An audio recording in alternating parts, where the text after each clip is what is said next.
नमस्कार मित्रांनो, आपलं रणवीर विवेक या यूट्यूब चॅनलवर स्वागत आहे. तर आज गुरुवार, आजचा वर्कआउट आपण केलेला आहे. ग्राउंडवर शूट केला नाही कारण की बाकीच्यांना रेस्ट होती, व्हिडिओ बनवायला कोण नव्हतं. तर आज रूममध्ये संध्याकाळचा व्हिडिओ बनवतोय. आज सकाळी मी 1:32-1:33च्या लॅबला म्हणजे 3:55 3:52च्या पेसनं 8 किलोमीटर रनिंग केलेलं आहे आणि इव्हिनिंगला 30 मिनिटं स्लो रन केलेला आहे. आणि आजपासून एक वेगळं हे करायचं म्हणतो की वर्कआउट सोबत की जे पण मला कमेंट येतात, कमेंटमधले प्रश्न येतात, त्याची उत्तर मित्रांनो मी व्हिडिओच्या मार्फत तुम्हाला दुसऱ्या दिवशी देत राहील. त्यामुळे तुमचे जे पण प्रश्न असतील ते तुम्ही हे करा, मला कमेंट करा. तर ह्यामध्ये आत्ता कालच्या व्हिडिओमधले कमेंट मी प्रश्न वाचतो तुमचे की भरती रोडवर आहे तर ग्राउंडवर प्रॅक्टिस केली तर चालेल काय? होय मित्रांनो, तुम्ही ग्राउंडवरच प्रॅक्टिस करा कारण की जर रोडवर रोजच प्रॅक्टिस केला तर तुम्हाला इंजुरी येईल. रोडवर फक्त वीकमध्ये 2 वेळा वर्कआउट करा. त्यानंतर बाकीचे सगळे वर्कआउट जे स्पीड वर्कआउट आहे ते तुम्ही ट्रॅकलाच करा. त्यानंतरचा प्रश्न आहे की भाई एलर्जिन टॅबलेट किडनीवरती इफेक्ट नाही होणार ना? मित्रांनो, कोणत्याही गोष्टीचा म्हणजे तुम्ही लिमिटमध्ये वापर केला तर ती हानिकारक नसते, फायदेशीर असते. तर एलर्जीने आपल्याला जिंदगीभर नाही खायची, आपल्याला फक्त भरतीपर्यंत खायची आहे. त्यानंतर आपल्याला हे करायचं आहे. आणि असं पण ती जास्त एक हेल्थ सप्लिमेंट असल्यामुळे तुमच्या म्हणजे ह्याच्यावर किडनीवर जास्त लोड काय आणणार नाही. आणखी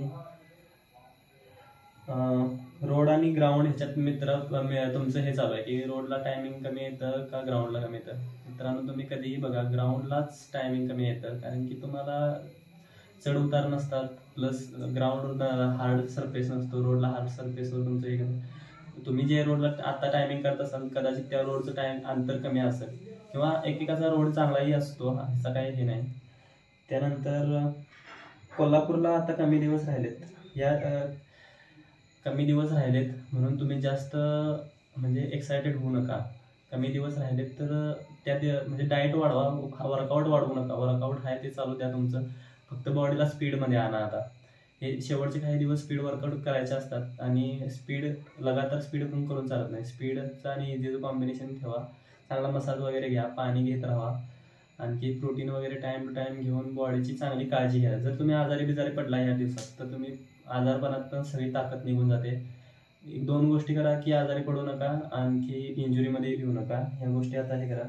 बेस्ट सप्लिमेंट दादा सांगा. बेस्ट सप्लिमेंट भरपूर आहेत. तुम्ही मेनली प्रोटीन आणि BCAA एलर्जिन हे यूज करू शकताय.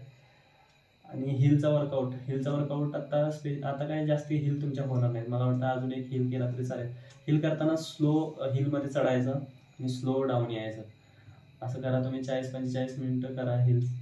आणि प्रोटीन न खाता चिकन खाल्लं तर सगळ्यात बेस्ट आहे. म्हणजे प्रोटीन हा झाला एक म्हणजे प्रोटीनपेक्षा कधीही चिकन चांगला आहे.